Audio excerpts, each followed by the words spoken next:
If you still render in Blender using the UI, you're doing it the slow way. In this video, I'm not going to talk about some bullshit settings tweaks that make your render looks like ass. Today, I'm going to show you how to use the terminal to control Blender and make it even faster and smarter. How to correctly set up Blender files to use it with terminal, and some small tips to achieve the efficient Blender render. I want to share with you my GitHub page that has a bunch of ready-to-use Blender commands, so you can just copy and slap them right into the terminal for easy peasy Blender render. By the way, beside classic CMD, there are also versions for Mac and PowerShell. And before rendering from the terminal, let's prepare the Blender file first. It's super easy. So I basically create a mother thing and call it like scene all or something like that, so I can see and edit everything here as one picture. And after I position everything the way I like it, I can create a lot of linked copies. So you just basically click on this sign here, it says new linked copy, like that, and just press linked copy, and it will create a new linked copy of this layer, and it will drop you in this new layer, like scene blood. You can rename it whatever you like. Mine's like scene blood, scene characters second leg, scene dust, leaves, pod, and blah blah blah. You get the idea. And I also separate some layers by holdout. If you don't know how to do that, you click on this thing filter and you enable this brick with a hole. And after you've done that, you will see this thing and you can basically turn on or off. So the things that are turned on will be excluded from this layer. So let me show you like the character. And if I go somewhere over here, you can see that I have only the leg on this layer. On the scene all, I will probably have the whole layer visible, and I can tweak a lot of things here until I like how it looks. Scene pod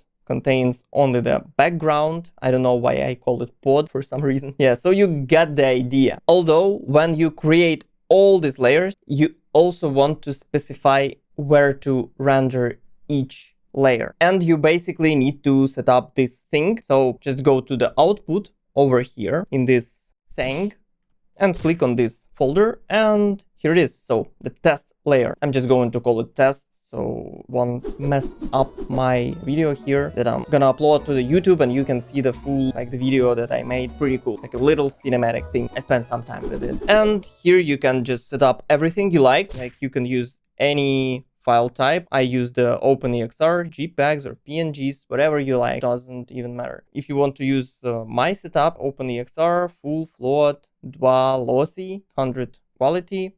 And I also use the color management like that, so override for ACCG. And then I added this thing in DaVinci Resolve using the color correction tool. So okay, let's assume our Blender files are ready and we can jump straight into the terminal. It's actually simpler than it looks, just another way to talk to Blender directly. I want to show you one single command. This is it. To render specific frame range with specific sample count. Example that can be adapted for anything you possibly want. Just click it and it will transport you over here to this nifty page. So what we are going to do is just copy it like that. Open the terminal, CMD, it will show you the command prompt. Click it and it will open up, and just press Ctrl V. Here you have it. That's basically all you need to know. But here is a little crash course on how to use the terminal. If you know how to use it, just skip it forward. So first thing first, you want to know how to copy. You're going to left click, drag it, yeah, like that. And if you press right click, it will basically copy the text. So if I press Ctrl V, you can see I pasted everything that I copied. And what is Ctrl C, you will ask me, of course. In the command line, it's like break the command, just stop it where it is and abandon it, like Ctrl C, and you can see I can start it all again, and all that was before just not usable. You can delete everything on a backspace, yeah. If you hold the Ctrl and backspace, it will delete a chunk of functions like that. You can see what's happening, yep. But if you want to delete a specific portion, you want to select it and press backspace, it's not gonna work. That's not how the CMD works, so just don't try to do that. If you want to move between the words, between the everything that you wrote here, yeah, use the arrow. So left arrow, moving you left, right arrow, moving you right. And if you want to move faster, the same trick with the control. Press it and hold it, and here we go. We're jumping straight ahead, like through all the commands. That's cool. And yeah, you're ready to roll now. Let's talk about this specific command and how can you use it. It starts from your Blender path. So it's just gonna be like that. You just right click it, manage, browse local files. Just click that shit and here you go, the same folder. So if you use the same version, here it is. If you use another version, just right click and open file location. Boom, here's your Blender file. So you can just right click that thing, copy as path, press Ctrl here and backspace. So delete this thing and Ctrl V. Here you have it, your new Blender path right in the place where it should to be. And I assume you don't want to write all this long bullshit every time. You just want to simply write Blender and open the Blender every time you want. So let me show you how to do that. Pretty easy. All you need to do is just add Blender to your system path. The setup steps are on GitHub as well. But you know what? Let's do it together. You need to open up the environment variables.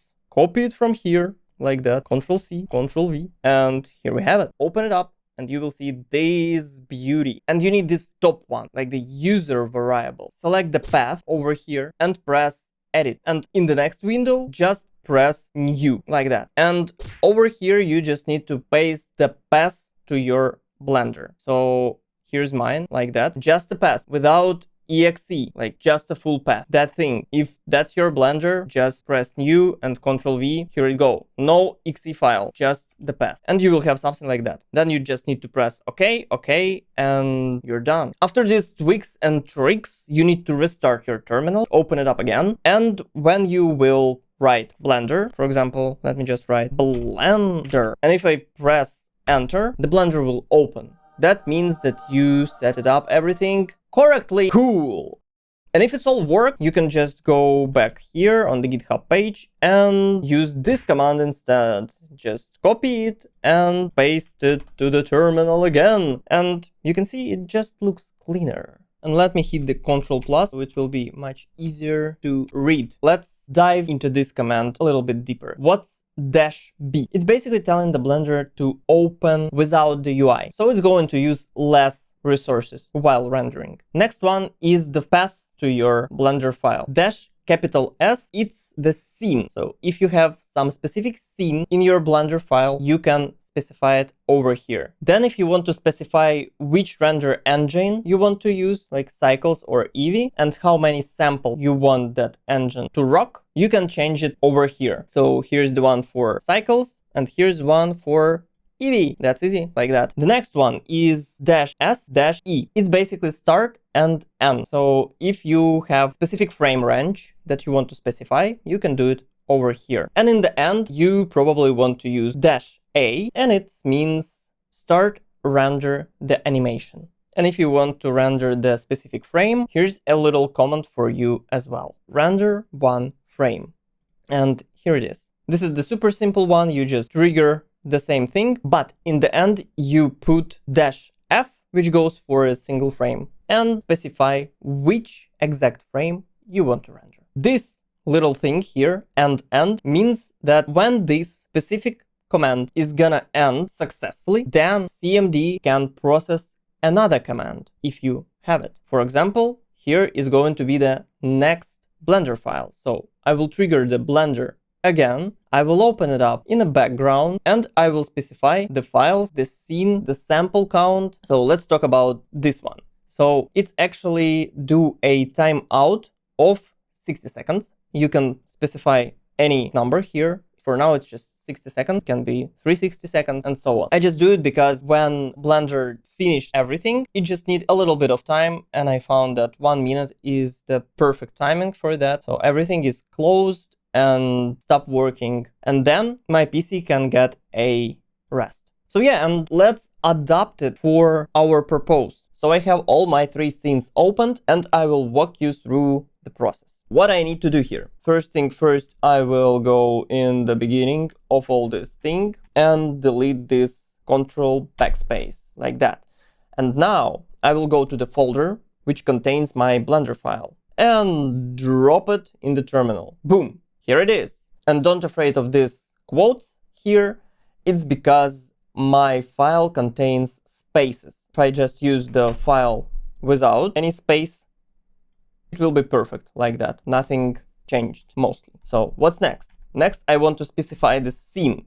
So I'll just delete that thing. Let's render the character first. Take it like that and just Ctrl-V it here, scene character. Perfect. If I want to specify a sample count or the engine, I can do it there. Here is 2000 on the render, but really for the test purpose, I don't want to use the 2000. 500 samples is okay. And I want it to be from first to, let's say, fifth, pretty much for the test. What's next? Delete everything over here.